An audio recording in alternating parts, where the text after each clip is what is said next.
For 15 arduous years, viewers have endured the mayhem of sister wives, witnessing Kody Brown walk across the screen as if his actions were typical and his wives' suffering was simply another plot point to maintain high viewership. By presenting his life as entertainment, TLC has given us the false impression that patriarchal polygamy is strange and even moral. On the inside, however, viewers have always known that Kody Brown is a jerk. Nevertheless, nobody has ever had the courage to confront him about it. Not the interviewers, not the producers, and not the open-minded hosts. The word lingered in the air unsaid for more than 10 years, waiting for someone with the courage to speak up. At last, that moment came. In the midst of demanding tasks meant to test competitors' limitations, Brianna Chickenfry shouted to Kody Brown, looking him in the eye, what millions of American women have been yelling at their TVs: "You're a creep." No one whispered it. Alright guys, buckle up, because tonight we are talking about something that has been 15 years in the making. 15 years of TLC spoon-feeding us the idea that Kody Brown is just a quirky polygamous dad living his truth. 15 years of watching women cry, fight, and break down while the network pretends this is normal. But finally, someone said what we've all been screaming at our TVs. Kody Brown was called a creep. And not just behind his back, not whispered in Reddit threads, straight to his face. It wasn't made softer. It was unmistakable, honest, and unvarnished. And the illusion broke in that moment. Everyone in the audience was aware that the Emperor was naked. This wasn't just a drama on reality TV. It was confirmation. Fans have seen Kody objectify, manipulate, and demand allegiance from women who were crumbling under his influence for years. We have witnessed trauma, tears, and bitterness masquerading as family strife. And throughout it all, Kody has been cushioned by TLC's narrative, regarded more like a misinterpreted father than the person he really is. However, Brianna's comments broke through the cacophony. She expressed the dissatisfaction of all viewers who have ever questioned why no one confronts him. She accomplished something that no producer, host, or insider has ever done. The truth was named by her. The insult wasn't the only thing that made that moment powerful. The release contained the audience's collective sigh of relief after they had been pleading for someone to speak it aloud. Finally, Kody Brown, the man who bounced between spouses like goods, who insisted on massages before affection, and who thought his actions were untouchable, was addressed. And he had to hear the term that best describes him for the first time: creep. Since Brianna Chickenfry's ascent to prominence is nearly as startling as the call-out itself, we must first understand who she is before delving deeper into the moment she dubbed Kody Brown a creep. The polished, media-trained reality star we are accustomed to seeing on TLC is not Brianna. Her reputation as a party girl, smoker, and person who embraced the wild side of life screamed havoc when she first entered the spotlight. She was well known for living loudly, being unrepentant, and not giving a damn about what people thought of her. She was the ideal person to eventually break the stillness, though, because of that similar energy. Due of controversy, her name initially began to circulate in popular culture circles. The internet turned against her when she accused the country artist she dated of domestic abuse. They dismissed her, dragged her, and canceled her. But Brianna continued on, rather than fading away. She didn't make an effort to change into a more refined or phony version of herself. She embraced her shortcomings, her rawness, and her weaknesses.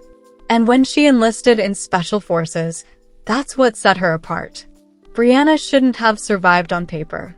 She freely acknowledged that she was not athletic, that she smoked, and that she had a reputation for having a party vibe. However, she disproved everyone in episode after episode. She persevered despite the mud, fatigue, and never-ending drills. She persisted. She also continued to climb towards the finish line despite being underestimated by others. Brianna has already gained something greater: respect, regardless of whether she finishes. She has demonstrated that being resilient does not always equate to being a flawless athlete or a well-known celebrity. Sometimes it appears to be an untidy, imperfect, underappreciated girl who is determined to succeed. And that's why her remarks were so powerful. The TLC machine does not include Brianna. She isn't taught to keep Kody's reputation safe. She doesn't fear losing her job if she speaks the truth. She is unvarnished, genuine, and raw. It wasn't simply another insult from reality TV when she dubbed Kody Brown a creep. It was just Brianna being Brianna, the girl who says what everyone else is too scared to say and doesn't care to be kind. And all of her difficult, contentious, and resilient journey made sense at that precise moment. The cue we've all been waiting for was meant to be delivered by her. No one anticipated Brianna Chickenfry's tenure on Special Forces. She wasn't the polished competitor who appeared to be built for endurance, nor was she the athlete or soldier. She was the girl who publicly acknowledged that she smoked, who had a reputation for partying, and who everyone assumed would fall apart the moment the drills became harsh or the mud became thick. However, the fact that Brianna fought rather than give up is precisely what made her path so captivating. The purpose of the show is to break people. It deprives competitors of comfort and forces them to endure restless nights, lengthy marches, and frigid water. Grit is more important than glamour. Brianna demonstrated her abilities in episode after episode. She persevered despite fatigue, overcame obstacles that caused others to give up, and continued to go when everyone else thought she would be the first to give up. The underdog competitor turned into the survivor, and the party girl turned into the fighter. The surprise is that, in addition to demonstrating her fortitude in the muck and the cold, she also did so in the crucial times. Because Special Forces is about psychological conflict as much as physical endurance, it involves removing people's masks and making them confront their true selves. And Brianna excelled in that situation. She had no qualms about being honest, untidy, or raw. She didn't engage in the act of acting. Even when it wasn't pretty, she voiced her opinions. She was the ideal person to finally look at Kody Brown and say, "You're a creep," since no one else would. Her confrontation with Kody wasn't your typical reality TV argument. It was the pinnacle of her Special Forces experience. The underappreciated girl, who was written off as a party animal and a smoker, had persevered until she was able to confront a man who had been shielded for 15 years. Brianna was rewriting the story at that point, not simply getting through the show. She was demonstrating that power isn't always represented by medals or muscles. A lady who doesn't keep quiet can sometimes be seen as strong. TLC has been playing a risky game for 15 years. They have presented manipulation as love, framed turmoil as family drama, and convinced viewers that Kody Brown's world is simply another oddball way of living. The network has skillfully built a narrative that portrays polygamy as normal, even endearing, in episode after episode and season after season. They've shown us happy family dinners, contrived peaceful moments, and several interviews in which Kody is portrayed as a misunderstood father rather than the person he really is. By doing this, they have created an illusion that has caused viewers to doubt their own intuition. Because, in actuality, Kody's actions are not typical at all. We've seen children battle broken relationships, wives sob in confessionals, and women compelled to live with a man who treats them like property. However, TLC weaves misery into entertainment by editing it into tales rather than facing the suffering. By persuading viewers that this is simply how polygamy operates and that this is just another form of family, they have converted grief into ratings. We've been expected to swallow it for 15 years. The subtlety of the illusion makes it strong. TLC doesn't explicitly say that Kody's behavior is appropriate. Instead, it shows us instances in which his women pretend to be fine, laugh despite their suffering, and grin after arguments. They portray his manipulation as tradition, his control as leadership, and his neglect as the hardships of a working father. Additionally, viewers gradually become accustomed to it. The trick is that. The untruth is that.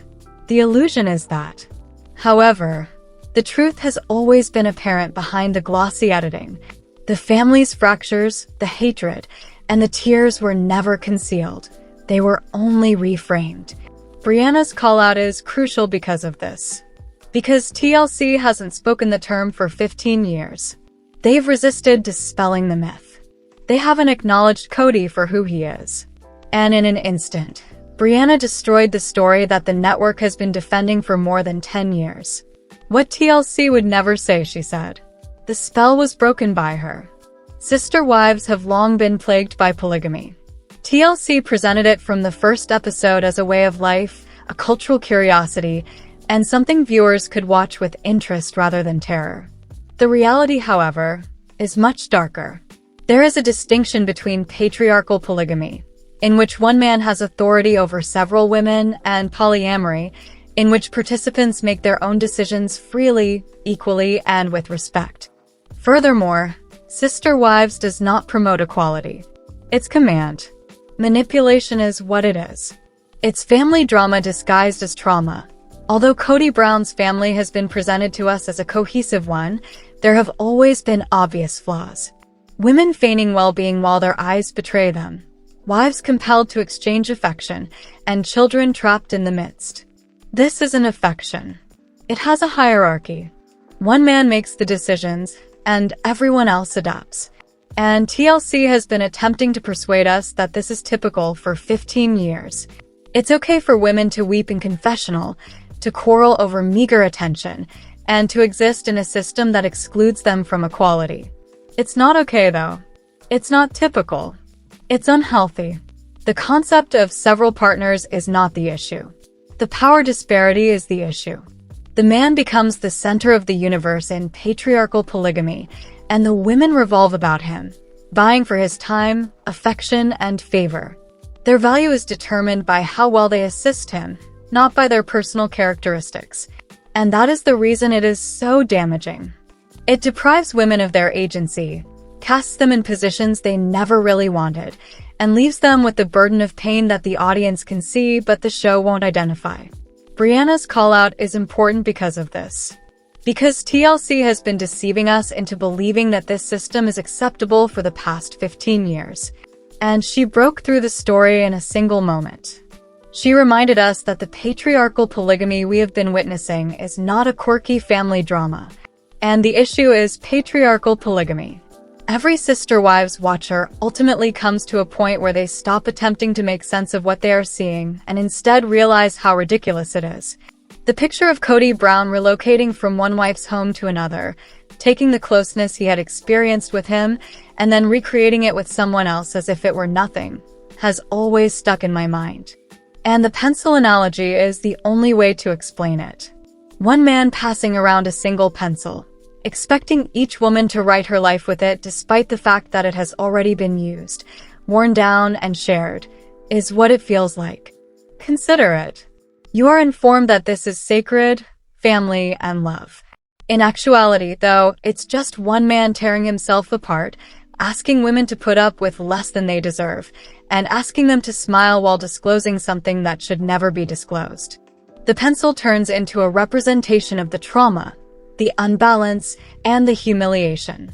Additionally, the wives are supposed to pretend everything is okay. They're supposed to nod, chuckle, and normalize what is really disturbing. The concept of intimacy being handed about like a household item is intolerable, which is why so many viewers have experienced the same gut-wrenching reaction. It takes away the exclusivity of a partnership, the dignity of choosing, and the uniqueness of love. In a system where women's value is determined by how well they tolerate sharing one male, it lowers them to mere participants. And TLC has been attempting to persuade us that this is typical for 15 years. It's not typical, though. It's unhealthy. It's not affection. Because the pencil example is straightforward, unvarnished, and uncomplicated, it breaks through the illusion. Sharing a single pencil is not romantic, regardless of how much TLC cuts the video or how much Kody attempts to defend his decisions. It doesn't give you power. It's unsettling. That's why Brianna's call-out was so powerful. She dispelled the myth that sharing a single pencil could ever be sufficient by naming Kody for more than simply who he is. The family's fractures were apparent from the start of Sister Wives. You didn't have to be a psychologist to notice the tears, the bitterness, and the silent periods of hopelessness that were lost in the well-executed editing. In confessionals, the women would sit with their eyes heavy and their voices shaking as they tried to reassure both the audience and themselves that they were all right. They weren't alright though. For the sake of one man's ego, they were forced to live within a system that required them to accept silence and to swallow their suffering. And their features were etched with the agony. When the cameras stopped filming, Christine's laughter occasionally turned to tears. It was in the way Mary's loneliness turned into a plot point rather than a cry for assistance, and how Janelle's resilience appeared to conceal fatigue. The way Robin, the alleged favorite, felt guilty about being picked more frequently while the others were ignored was one example. Every forced moment of peace, every smile, was laced with sorrow. However, TLC presented it as entertainment, as though this pain were merely a family drama's next narrative twist. In actuality, filming trauma doesn't make it go away. Editing it into a plot doesn't make it disappear. It lingers. It festers. Audiences have also witnessed women crumble under the burden of having only one guy, children grow up in broken homes, and love blossom into bitterness during the past 15 years. The show has attempted to persuade us that this is the norm and that polygamy operates in this way. However, the trauma has always been visible. It was never concealed. It was never subtle. Through the screen, it was there staring back at us. For this reason, Brianna's call-out was significant. Because when she labeled Kody a creep, she was identifying not just his actions but also the cause of the suffering that we have all been witnessing for years. She was expressing things that the hosts, producers, and wives couldn't or wouldn't acknowledge. She was bringing an end to the quiet that had left this family mired in suffering. The truth was also expressed out loud for the first time, rather than merely being evident. Sister Wives is just the beginning of the universe of TLC's polygamy series. The network has grown its empire over the years with spin-offs and imitations, many of which promise to present us with alternative lifestyles, but actually present the same unsettling pattern. Men in charge, women crying, and viewers being asked to act as though nothing is wrong.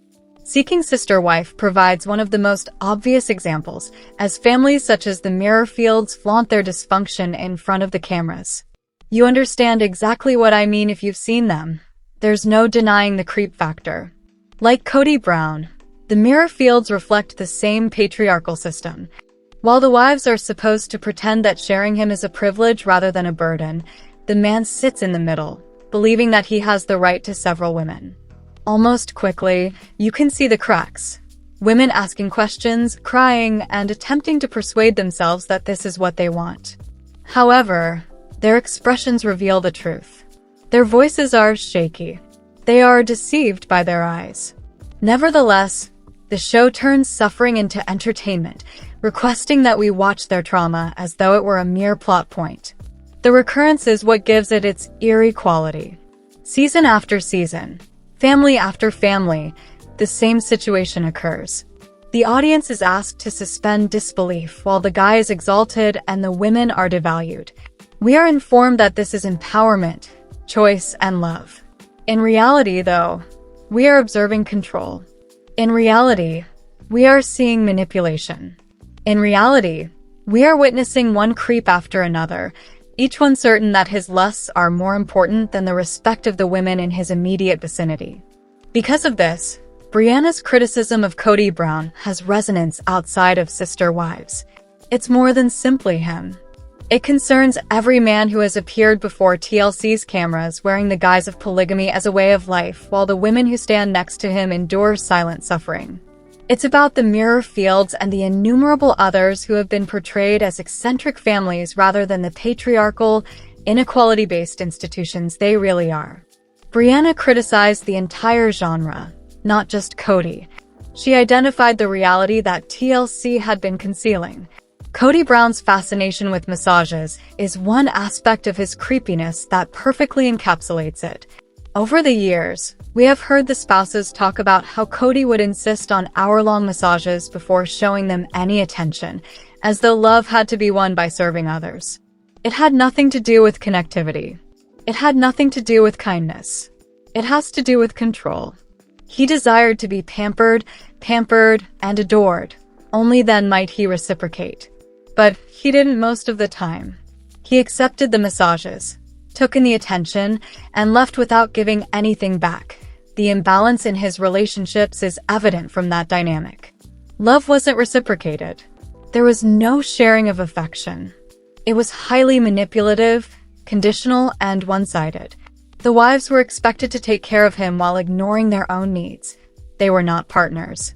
Additionally, TLC presented it as humorous, eccentric, and just another aspect of Kody's character.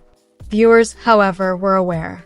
The spouses' bodies bore the weight of being used without reciprocity, and we could see the weariness on their cheeks and the bitterness in their words. The demands for the massage grew to represent Kody's entitlement, which was the bigger issue. He felt that without ever returning the favor, he was entitled to their time, touch, and dedication. And he's a creep because of that entitlement. It goes beyond polygamy. It goes beyond having several wives. It has to do with the way he views women as extensions of his ego, objects to serve him, and comforting tools. That's why Brianna's call-out was so powerful. Because she wasn't merely referring to his polygamy when she called him a creep. She was discussing the years of taking without giving, the manipulation, the entitlement, and the massages. She was identifying the reality that TLC had concealed behind interviews and editing. She was expressing things that the hosts, producers, and wives couldn't or wouldn't acknowledge. Kody Brown didn't give strange massages. They were eerie, and they made his true identity clear. There are parts of Sister Wives that get genuinely unnerving rather than just oddball family drama. Kody Brown's infatuation with massages is one instance. There was a troubling undertone to the way he treated them as a requirement for affection, how he demanded them, and how he reduced intimacy to a transaction. When you take a step back, it's hard to avoid seeing the similarities to Jeffrey Epstein, another notorious person. In Epstein's universe, entitlement was everything.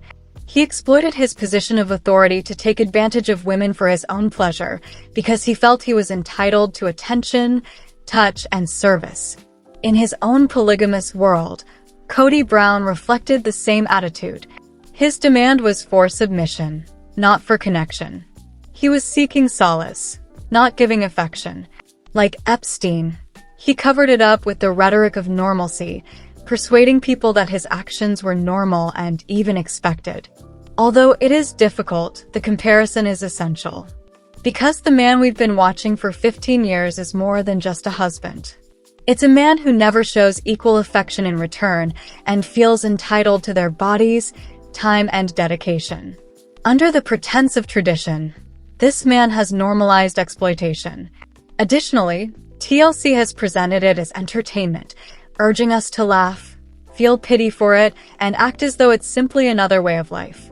However, that illusion was destroyed by Brianna's call-out. She wasn't merely referring to Kody's polygamy when she called him a creep. She was exposing the predatory overtones, the exploitation, and the entitlement that had been lurking in plain sight. She was expressing things that the hosts, producers, and wives couldn't or wouldn't acknowledge. Kody Brown didn't give strange massages. They were a sign of something more sinister. Furthermore, the analogy to Epstein compels us to recognize it for what it is, love masquerading as exploitation. It was a moment in time, yet it felt like 15 years. Standing in the center of special forces, devoid of all comfort and pretense, Brianna Chickenfry looked Kody Brown in the eye and said what no one else dared to say, "You're a creep." No one whispered it. It wasn't made softer. It wasn't concealed by tactful avoidance or cautious wording. It was unmistakable, unvarnished, and brutal. And the illusion broke in that instant. Viewers have been watching Kody go through life without any accountability for years. Interviewers treated him like a misunderstood father rather than the cunning man he is. Hosts danced around him, and producers shielded him.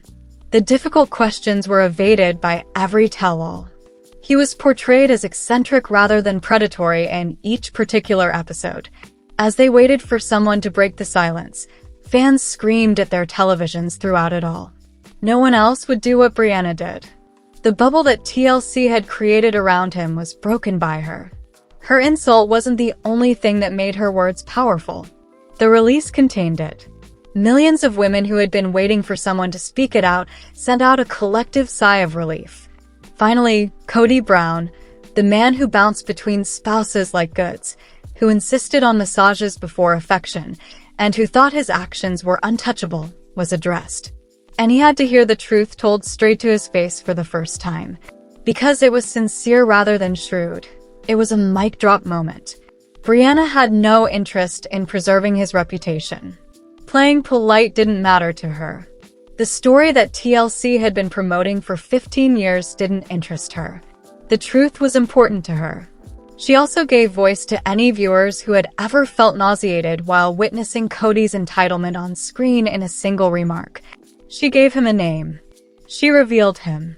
The silence was broken by her. And for that reason, now is important. Because Brianna and Kody weren't the only opponents. Brianna was up against the entire system that had shielded him. It was 15 years of delusion versus Brianna. The narrative that has urged us to normalize trauma was in opposition to Brianna, and she prevailed in that moment. The persons who ought to have held Kody Brown responsible failed to do so for 15 years. Every reunion, interview, and tell-all was a chance to confront him about the hurt he caused, ask the difficult questions, and remove the layers of deceit. Instead, the hosts danced around the fact while grinning and nodding. They viewed him as a misinterpreted father, an eccentric polygamist, or a man who was just having trouble juggling too many relationships. He was never confronted by them. The term was never said. He is a creep, but they never called him that. The quiet was overwhelming. The hosts played along as viewers yelled at their televisions. Women sobbed in confessionals, and children grew up in broken homes. They gave him room to explain himself without ever questioning the contradictions, asked kind questions, and presented his actions as typical. By doing this, they contributed to the delusion. They joined the system that kept him safe. Their silence was collaboration, not neutrality. The audience sensed it. The frustration increased each time an interviewer let him off the hook, and a tell-all ended without accountability. Not only did we witness Kody's manipulation of his family, but we also witnessed a whole network protect him from the truth. And that's why Brianna's moment was so significant. Because she did something that the hosts wouldn't do. The silence was broken by her. The word was spoken by her. The illusion that had been meticulously preserved for more than 10 years was destroyed by her. The host's quiet serves as a reminder of the potency of stories. The illusion endures when those in authority don't face reality. However, the illusion breaks down when someone eventually talks. Brianna's criticism was not limited to Kody. It also exposed the shortcomings of all hosts, producers, and interviewers who opted for silence over candor. She then transformed into the voice that the crowd had been anticipating. If you thought Kody Brown's actions couldn't get any more eerie, you'll have to reconsider everything after hearing his story in a recent interview. Kody freely and shamelessly acknowledged on live air that he forgot to pack deodorant when he went to Morocco for special forces. Furthermore, he had no intention of taking a shower. He brought nothing since he honestly thought he wouldn't be able to take a bath during his 10 days there. No soap, no deodorant, no plan. Unwashed and raw. He was prepared to sulk his way through the event. He seemed almost pleased of the way he stated it, as if he considered it a badge of honor. As though he demonstrated his toughness by refusing to practice basic hygiene. But in reality, it demonstrated something completely different, his indifference to those around him. Because even though everyone else was going through the same difficult circumstances, they still had enough self-respect to plan ahead, show concern for their teammates, and refrain from making things worse. Kody didn't. He decided to smell. He decided to disregard the simplest civility. He boasted about it as well. Despite being a minor detail, it conveys a lot. The deodorant fiasco is about entitlement, not just personal hygiene. It is about a man who feels he is exempt from the same rules as everyone else, who feels that his decisions have no impact on others around him, and who views discomfort as something that other people should just put up with. It's the same attitude we've observed in his marriages, the same haughtiness that has characterized his partnerships, and the same uncanny quality that Brianna ultimately identified. This is the reason this story is important. Because it eliminates the notion that Kody is a father, a leader, and a guy deserving of respect. It exposes him for what he truly is, reckless, entitled, and arrogant about actions that ought to make him feel ashamed. The deodorant incident wasn't merely an amusing story. It served as more proof that Kody Brown is who Brianna claimed him to be, another fracture in the delusion. A jerk. For 15 years, viewers had been caught in a never-ending cycle of seeing Kody Brown's actions unfold on screen as TLC presented them as entertainment. We have witnessed women weeping, families disintegrating, and trauma masquerading as oddball drama. Throughout it all, the network has urged us to embrace it, normalize it, and think of this as just another family. However, everything changed after Brianna called out. She shattered the fantasy in a single sentence. The truth that everyone else had been too scared to speak was named by her. It wasn't just about Kody, which is why this moment is significant. It was about every woman who has ever been taught to take less than she deserves, to smile through suffering, or to normalize inequity in the name of maintaining harmony. It was about dispelling the myths that suffering can be marketed as entertainment, that exploitation can pass for love, and that patriarchal polygamy is harmless. Brianna's remarks were a declaration rather than just an insult. We don't have to believe what TLC has been selling, they reminded us. We don't need to act like this is typical. We're not required to remain silent. Viewers have been frustrated with Kody's lack of accountability for years. Interviewers skirted the truth, producers shielded him, and hosts failed to challenge him.